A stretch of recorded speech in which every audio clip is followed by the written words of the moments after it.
The final part to 20 Years Story. Part 1 link is down below in the comments if you haven't watched that yet. Tears welled up in her eyes as she initially tried to shift blame. I know having an affair was wrong, but, and she yelled that I was inattentive for years and how she tried to make things worse.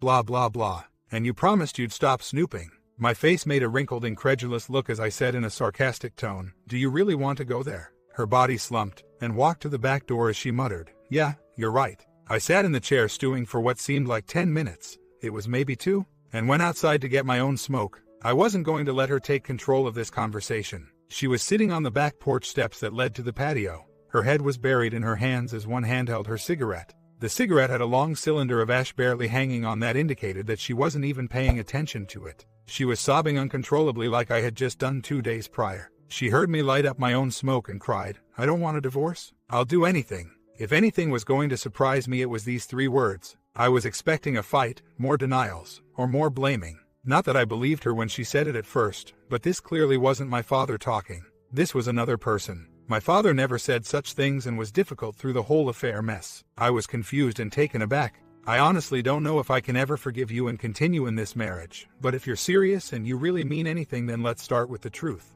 Over the course of probably 8 chain-smoked cigarettes, she told me of the affair, that it started when she went to his house and was surprised that no one else ended up coming over but her. The jerk planned it that way and had his buddies say they were coming over but not go.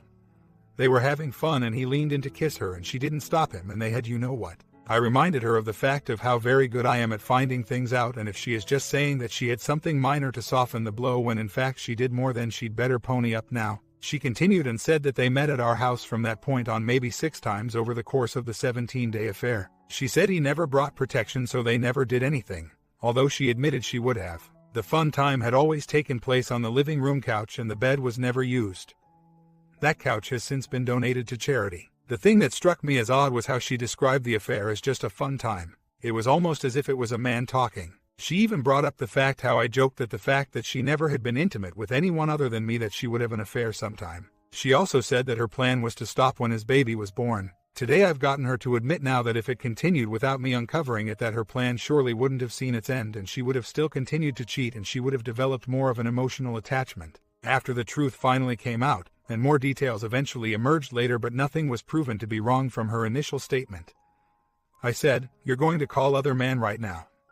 You're going to put him on speakerphone, you're going to tell him that he is never to talk to you again and that I will tell his wife if he doesn't." She did it without blinking. Hearing the fear in his voice was nice to say the least. He even asked if I was there, as I'm guessing he wanted to say something else if I wasn't. After the call, I told my wife that if she expects me to consider reconciliation, that she has to allow me to snoop to my heart's content and she can't say a word about it.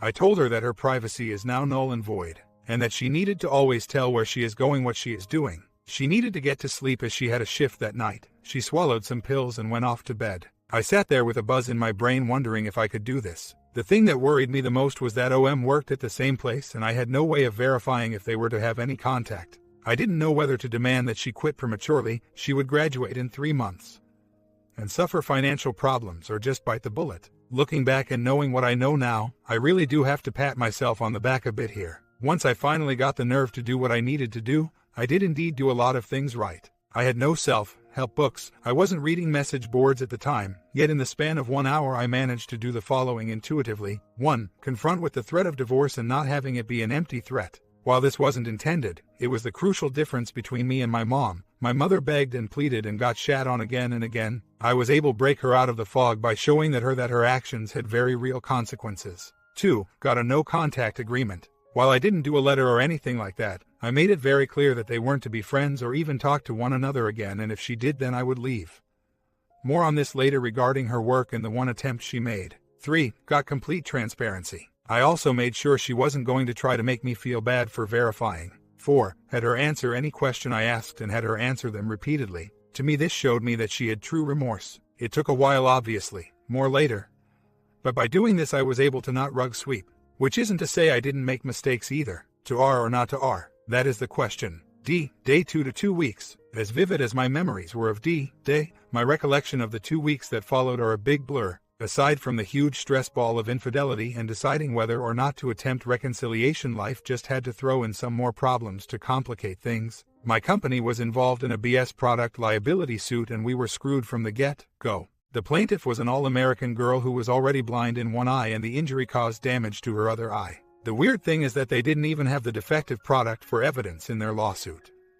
They threw it out, had the fact that we have no way of proving if she had even used the product correctly, yet just days after D-Day I had to be deposed for 9 hours. Their scumbag money-grubbing lawyer grilled me for hours and twisted my words and put me through a really grueling session. I sometimes wonder which was worse, going through the infidelity discovery or having to deal with lawyer. Then add in the fact that autoimmune disorders tend to get bad during times of stress. So, my wife ended up with tingling hands and a new lesion on her spine. She was put on a steroid drip for 5 days. The steroids didn't help her mood much as it made her very edgy.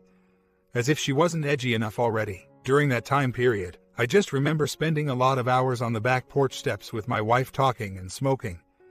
Our hands always shaking. We talked about lots of things, my parents' affair, her affair, whether or not I would stay with her. Problems that led up to the affair. At least I was dropping weight in record time. I know it's not the way you should lose weight, but I lost close to 22 pounds during those 2 weeks. I eventually used the stress to kickstart a diet and keep losing weight on purpose and lost over 50 pounds in 7 months. The subject of marriage counseling kept coming up.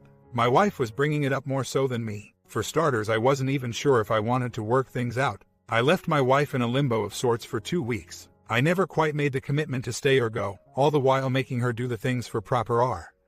It was the least I could do, lol. My hesitation on MC was also predicated by the fact that I had been dealing with therapists for over 20 years. I knew that shopping for one was a pain in the ass. Insurance only covers so many sessions.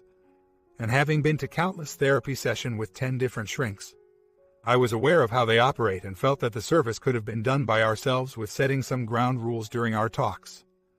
More on this later. My poor kids during this time were being neglected by the both of us to an extent. Well, at least, they were being fed, clothed and made sure they did homework, but we certainly didn't give them the attention they needed. Thankfully, they were at an age that they didn't require constant monitoring. The one big regret other than the kids that I have at this time period was not requiring that my wife quit her job. I became a super sleuth during those 2 weeks and was able to monitor everything from computers to phones to the house to her car. The one thing I had no access to be her work, which was even dumber when you consider that she was only going to be there for 3 more months. I did, however, get other man's schedule and would actually have my wife call me at 2 a.m. on those nights and have her talk to me during her dinner break.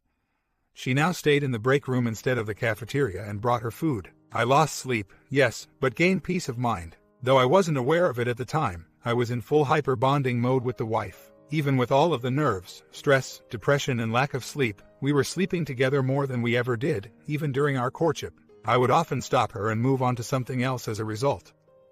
I've since gotten over this. I know there's a split camp on whether this was a good thing for us, but at least it was fun and pleasuring each other certainly helped the healing process in my opinion. The main caveat being was that I felt pressure to perform. It was a way of keeping her. Thus, on the occasions that I either came too soon or was too tired to do anything, I felt nervous and jittery about it. The last thing about this period was that I was conflicted about telling the other man's woman. I didn't discuss with the wife what I wanted to do but decided that since the poor woman was due to give birth in a week, it might be best to not say anything in case the shock or stress would complicate her delivery and harm the baby's health. I had no idea if OM said anything to his wife that night of D-Day and my threats. My wife claimed she didn't know either since she was purposely avoiding him and no one at work mentioned anything. She only heard about when the baby was born and he was off a few days as a result, so we figured he didn't say anything. Instead of exposure, I hoped the threat of exposure would work to keeping OM away from my wife. This would eat away at me, however, and I will get to what happened in the next part. As the 2-week period ended, I finally told my wife that I'd give the marriage a shot. I reiterated the ground rules about her affair, and transparency. And then added that we would try the following instead of marriage counsel. Spend 30 minutes a day of just us talking alone. We would talk calmly. It would be a blame-free zone. When someone expresses something, we would not argue with those feelings but rather listen and react with our own feelings. We could not get defensive and rather try to understand the other's point of view of why they are upset. We would offer constructive solutions to the problems brought forth. Most importantly, we would not hold any truth back, even if that meant it would hurt the other. I said if we couldn't pull this off, then we would give MC a shot. Her, does this mean you forgive me? Not yet, I need you to forgive yourself first. Part 7. The fight, the mulligan, plotting revenge and telling other man's wife. 2 weeks to 5 weeks post D-Day. In this time period both of our fogs started to lift. Before us lay a mountain of rocks and these rocks required lots of heavy lifting. To my wife's credit, she did a lot of it. After 2 to 3 days of trying our own little MC sessions, she started to open up about everything, and so did I. It's not an easy thing to do, to open yourself up like that after suppressing feelings for so many years. Aside from learning more details of the affair, we delved into the reasons why. I learned some details that to this day I kind of wish I didn't know, but nonetheless I felt if we were to get past it the truth needed to be known. One of the things that kept popping up in our discussions was whether or not to tell friends and family. Of course, the wife was feeling shame and regret and was truly afraid of exposure. Me, I wanted an outlet to at least 1 or 2 people to talk things over as I was more social. Up till this point, my brother was the only person outside me, my wife, another man who knew. If you recall, I told him the short story of what was happening to get out of work. As much as I love my brother, he and I are opposites in many ways. He never married or ever had a long-term girlfriend and was very private. I didn't think he was capable of providing me the emotional support I needed as much as he would have wanted to provide it. We decided that telling family and everyone would probably be a mistake, as too many people will judge. Mind you, had she not stopped the affair, I would have exposed to everyone in a heartbeat. But I did press on the issue, and we agreed that not only would I talk to a very close friend, but she would also confess to one of her sisters and talk. I'm glad I pushed for this, as her sister was able to provide perspective and actually help us in finding forgiveness without looking to sweep it under a rug like some people would look to do. My friend also was very helpful to me and helped me recognize that the affair wasn't my fault. And while yes, I could work on improving the marriage, I shouldn't take any blame for the affair itself. While we certainly were starting to make great strides to reconciliation, healing, and recovery during this period, we also had our biggest fallbacks during this time period. Looking back, I now view recovery from trauma as non-linear. In other words, imagine one of those line graphs that looks like a mountain range. The graph has lots of ups and downs, but the general trend is one that eventually reaches its peak. Recovery for me was like that. We would have some great days and then hit a bad day, but would eventually keep trudging along and things improved. We both were also feeling PTSD, and the nerves and depression were starting to affect me in my daily life. I was worried I might soon swing into a manic phase, and thus went to see my GP to have him prescribe some medication. At the doctor's appointment, I was amazed at how much weight I was losing, and we ended up having a 45-minute appointment. Guess I made the other patients wait for their sniffles. He gave me a new meds for my depression, bipolar disorder, and the anxiety. He scheduled me for STD testing and told me my wife should also come in. She was also his patient. I told my wife that I made an appointment for her to not only get some antidepressants, anxiety pills herself, but also for STD testing. We then had our first fight since D-Day. Instead of the calm manner in which we were discussing issues, she got emotional and got angry that I would even imply that STD testing was needed. It was only something minor to begin with. Another man has only been with his wife in the past 10 years. Well, forgive me if I don't trust other men, and neither should you. After a heated exchange, she grudgingly agreed to get tested, but the fight got refueled when she complained that she will forever be put in spots like this where she will be the bad guy. Me, stop the self-pity. You aren't the bad guy, but you certainly did a bad thing. It's time to atone for it. To make things worse, she had a previous engagement to attend that night with her work friends. She said other men would not be attending. They were to go to a bar in honor of a coworker who had passed 3 months prior to cancer. It was his favorite hangout, since this coworker was not in the same department as the other man and didn't hang out at dinner break. I was fairly confident that he wouldn't be there. Despite all of that, her going out so soon after D-Day really triggered me, and I got angrier at her during the fight over the STD testing and said a bunch of nasty things. Probably the first time I had let my anger come out in full force. She stormed out to go to the bar, and I stewed at home with the kids and got impatient as to when she would get back home. I called her cell in a stern tone, telling her that her time there is done and to come home. Of course, she flipped out and we had a fight that ended in her hanging up. At that point I was really questioning whether reconciliation and accepting her back was truly worth the work. She came back home in about an hour from hanging up and tried apologizing before even coming into the room. I cut her off and said, "I don't want you to answer this right away, and really think about your answer. Do you want to stay married because you truly love me, or because you're afraid of being divorced?" There was maybe a silent pause of 10 seconds. It's cliché to say that time gets longer in such moments, but it really did seem like the second hand was rusty and had to make a momentous effort to get to the next second. Her eyes filled with tears, and she replied that while she was indeed afraid of divorce and everything that comes with it, that fact, she truly loved me, was the main motivation for staying. She then went on to how she keeps hurting me and perhaps that I would be better off without her. I wasn't certain if she was looking for pity again or she truly meant that. It turns out that she said it because of what she was about to tell me. I think you should know, after I hung up on you, my friend went to the ladies' room and left her phone behind. I took it and called other man. I tried to remain calm at her confession. For starters, if I was going to get the truth from her, then yelling would likely result in her hiding things again. The reality is that the wind just got sucked out of my lungs and I was speechless. He didn't answer, but I left a message saying where we were and perhaps he could join us. And did he show up? Not in the first 20 minutes. By that point I was scared that he would and left. You realize that by trying to contact him is a deal breaker? I'm on the edge of giving up here, and as much as I appreciate the honesty, it is only giving me reason to leave you. Full-blown cry by now, I know. I just have this overwhelming urge to have some closure with him. Let me make this clear to you. If you continue to get closure with him, then you will most definitely be having closure with me as well. I kept emphasizing the word closure. At this point I had no idea what to think. The upside was that she was willing to tell me what she had done and in a weird sense was asking for help. I would have never known had she not told me. The downside was that she still deep down was drawn to the other man. It was clear that I had to reiterate that it was him or me. I just don't know what to say, and you're tipsy, so let's go to bed. You're going to have to prove to me that I'm the one who needs answers more right now. The next morning, she was up before me, and as I came downstairs, she had already typed up her letter of resignation to the hospital. This offering was probably the one thing that saved her. I told her that she would get this one mulligan. To this day I still can't believe I used that word, and any more would result in getting a lawyer. That night I knew what I had to do. It was now 5 weeks past D-Day, and I knew the task before me was going to be a hard pill to swallow. I had to contact the other man's wife. There was maybe one thing I did correctly in telling the other man's wife about her husband's affair. I didn't tell my wife I was going to do it. Perhaps I was afraid that she would try to talk me out of it, so I never gave her the chance. She expressed fear that she would come after her violently and didn't want a confrontation at all. The fear and shame were obviously still present, and facing what she had done to this woman wasn't something she would like to do. I doubt she would have warned other man, but it was possible, so I wasn't going to take any chances either. While I will always state on here that the main reason to expose an affair to the soul of the partner is for the basic reason that they have a right to know.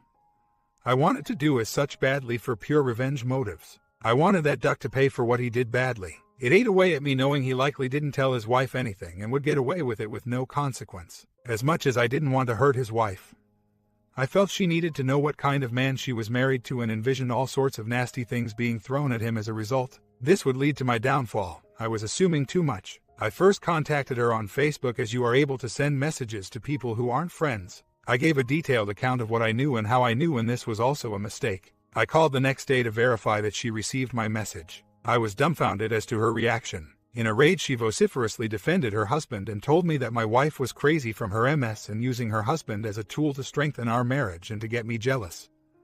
I mean, really, she believed my wife. I was so caught off guard by her reaction that I couldn't even think of the 20 things that shot holes in this excuse. My wife heard my raised voice at this point and knew what I was doing. She could glean from the conversation that other man's wife didn't believe me and did what I never thought she'd ever do. She spoke to the other man's wife. The other man's wife hung up. The next morning, I took all of the evidence, phone records, emails, Facebook messages, and mailed it by registered mail to her work with a note about the call my wife made to her husband, ending it, and how I heard for myself on speakerphone how he was sorry for making a mess of things. I wasn't the one lying in her eyes after all. I never heard from her since the phone call. At this point I felt like I did all I could do with other man's wife. I gave her the info, and what she chose to do with it was her business. I have no idea if she ever opened her eyes to the situation. At the time she was in full-blown nesting mode with the new baby and likely wanted to believe her husband so badly she chose to ignore the obvious. The good thing to come of this is that the hold other man had on my wife was gone in one fell swoop. The fresh tire tracks that say Greyhound left on her forehead had made her despise other man. I almost think she hates him more than I do at times. Also, the fact that my wife saw what was happening on the phone and refused to protect the affair went a long way in our recovery. From this point forward I can say that my wife has done everything asked and needed. Things started to get better. 5 weeks to 6 months post D-Day, after trying to expose the affair to other man's wife, we had no more drama or surprises or any signs or indications of the affair continuing. And believe me when I say that I was obsessively checking. I will have to give my wife heaps of credit for this time period. If she went out for a 10-minute excursion to the store to get milk, she would call and tell me. If she hit traffic and would be 4 minutes late, she would call. While she was out of work, she would get on IM and chat with me a good chunk of the day while I worked at the computer. It was a truly confusing time. As much as real solid improvements were being made, I had a hard time coming to terms with everything. For starters, my confidence was shot to hell. I consider myself an educated and intelligent person. I've always have been able to process and learn things quickly. Yet I had this very strange duality occurring in my own head. Emotionally, I felt I was to blame. I kept wondering, what was wrong with me? Why would my wife choose another man to lose sleep with, confide in and sleeping together? Was I that bad or unattractive? Was the other man a better lover? Do I satisfy my wife? Logically, I knew that the affair was her fault. It had little to do with me and my behavior and mostly to do with her poor choices. I knew this and understood it. It was reconciling the two sides that I had trouble with. It took an incredible amount of mental effort to cease being so passive-aggressive and walking on eggshells in fear of losing her. I think the thing that helped me the most was seeing and hearing about her fear of the same. Yet through all of her tears as she cried that she was sorry that she hurt me and wished she could undo everything, there was that part in the back of brain screaming, if you feel so bad and say that you love me, then why did you do it? Why? And then there was the paper-thin level of trust that I had for her. I must have asked the same questions at least 50 times, waiting to see if the story would change and she had intercourse as well or had plans to leave me for good. Waiting to see if the other hammer would drop. Waiting to hear that there were other affairs prior to this. Waiting to hear that she did this because she hated me or that other man was a better lover. Waiting for the worst. The worst never came. When you have expectations of the worst, it becomes increasingly difficult to trust despite their efforts of being completely transparent and never finding anything to contradict what they say. The best healing factor in all of this was time. And I don't mean time to forget, because it's obviously still fresh in my mind or else I couldn't recall all of this with such detail. I mean time as in, time spent with each other. We were spending more time with each than ever before. Time spent talking, putting aside our half-hour sessions. We really talked about a lot of things, and as a result we really had a better way of understanding one another and our needs. Time bonding physically, it was amazing and out of this world, and we would have fun 6 to 8 times a week during this period. Time doing things together that we both enjoyed, as weird as this sounds. I think stumbling across a band we never heard before really helped us bond. My wife likes prog rock, alternative music, and I like jam band, improv rock, while the other will listen to the other's music and be fine. It was not like we hated each other's music but wouldn't go out of the way to listen to it. We never had much of a commonality in music tastes. Then we came across a band that was a weird mix of prog rock, alternative, and improv. This band became our favorite band together, and we have seen them in concert now 4 times. The band, being a hybrid of what my wife and I liked in music, became a symbol of our new marriage. Sorry for digressing so much here. Getting back to my point, what was happening was that we essentially falling in love all over again in a new light, and that damn affair probably gave us that jump start that we needed. I was really enjoying our marriage again. But like I said, it was a confusing time of polar opposites. That damn affair was still hanging over our heads, and just as I thought we were getting past it and things had improved greatly, I hit the wall around the 6-month part. 6 months to 1 year post D-Day. From a logical perspective, things were looking really good by this point. There were no signs whatsoever that the wife had continued her affair or contacted other man, and no signs other man tried to contact her. The wife got her master's and was also out of the house doing her internship during the day and getting proper sleep finally. Her being at home during the day while she was doing her final semester was a trigger for me, as her and other man met at my house during the day while I was at work. Our talks were very fruitful and communication was at its best ever in the marriage. Our physical life was also still truly amazing. I was having lots of fun with the wife and our love seemed stronger than before. Yet I was in a deep depression and dealing with obsessive behavior and an ever-growing sense of paranoia. I mean, what the duck, why was this happening to me? Why can't the right side of the brain catch up to the left side? I felt so unbalanced up there that I was probably wandering around in circles since my head tilted to one side. Okay, so this is a weak attempt at a metaphor. The paranoia was overwhelming at times, and I use that term because the fear was never founded in anything and often twisted to fit my ideas of how she could work around the checkpoint system I had set up with VAR. I truly believe that I ever wished to have an affair that I probably could get away with it. I have thought of so many ways and scenarios that my wife could have used to avoid detection. From burner phones, to codes, to fake Facebook accounts, from phone cards hiding numbers. And I even thought that some spam she received in her email looked suspicious and began scouring her junk mailbox for possible communication. To give a good example of my behavior and obsessive thinking at that time, one morning I went to grab a new tube of toothpaste. We keep the unused hygiene items in the linen closet that's in our bathroom that's located right next to the shower. I noticed that the panel on the wall adjacent to the shower that opens up to allow access to the pipes was slightly ajar. I was so hypersensitive to anything that seemed out of place that I immediately thought to myself, that would be a perfect hiding spot. I wonder if my wife did have a pay-as-you-go phone, if she would hide it in there. I then grabbed the flashlight and did a 3-minute detailed search of that 2x2 area that was reachable from the closet and found nothing but an old pop can that was probably left there when the house was built. and that would actually be considered somewhat normal behavior. Each time I found nothing in any of my convoluted theories, I would then feel relief, and shortly after feeling horrible and depressed. The only time I would feel good when was I around my wife, and I held back on telling her how bad I got in my searches and paranoia.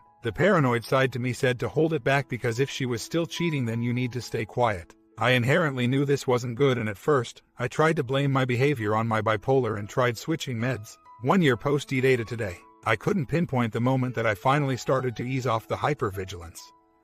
It just sort of happened. In the last year I have had moments here and there of either dwelling on the affair and wanting my time machine, or getting spooked. But the intensity is always less than before, and the frequency would stretch from days to weeks and now months apart. I would frequent the infidelity forums for periods of time and then take a break for a while and come back here and there. It felt good to help others, or try, and I still learn more about myself, my wife, and what she did through reading about others. They say we all follow a script, yet that script seems to get clearer as time goes by, reading more on the forums as if there were lines that were mumbled and are now subtitled for clarity. While we had no real drama or anything too bad to report on, I will come out and say that we had a weird moment there. As I stated before, I am almost embarrassed to bring the following up, knowing that some of you will judge and throw the usual shaming words at me. Yet I am what I am, and at what it is. If I'm going to be honest here, I will put it out there for discussion. I've only seen this topic broached once on infidelity forums so far. Of course, it met with some derision that it was even being bandied about. To preface, I never suffered too much from the mind movies that many betrayed spouses talk of. The worst moments regarding those were fleeting thoughts during physical time with my wife that I managed to wipe from my mind in order to enjoy what I was doing. I never really had them otherwise. My mind movies were more of imagining what I could have done to stop the affair or make it worse for other men and even my wife. And I can't quite pinpoint when this happened to me either. It just sort of did as well. Maybe somewhere around the 11 to 12 month mark. This led me to actually bring up the subject with my wife of something I always thought might be fun to try. So where are we today? As I explained in the beginning, the affair events are almost like watching a movie now. There isn't much of an emotional connection rehashing this as there once was one so strongly. Don't get me wrong, there are twinges still, faint echoes of doubt, and I sure do still want that time machine. But overall, the marriage is good, even great in some areas. We really enjoy each other in many, many ways. I miss her when I'm at work, and thinking about her now brings a smile on my face. The physical time tapered just slightly from insane hyper-bonding 8 times a week or more to a nice clip of 4 to 5 times a week, and even that strange fantasy of mine has faded quite a bit. We both loves listening to our band together. The kids are now old enough to leave by themselves for short periods of time, so we even get out and see comedy shows and concerts and movies. We laugh a lot at the same stupid inside jokes we have, and other couple friends have remarked how great we are together recently and expressed some jealousy over it. We hold hands all the time, even if we're just watching TV together, and we're playful,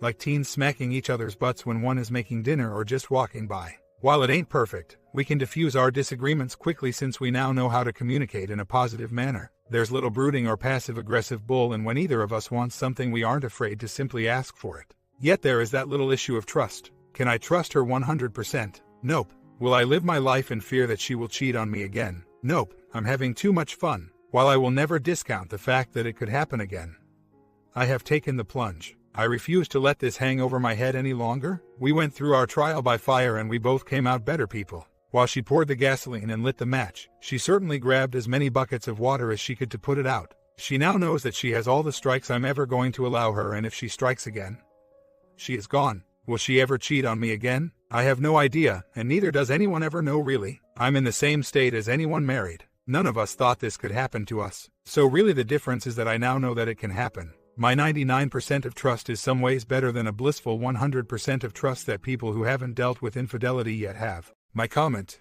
hope this is the love lesson we all need to learn. Even if you repair your marriage with someone, you can never trust them ever again. Smack like, sub, and bell button if you enjoyed this. And I will see you in the next one.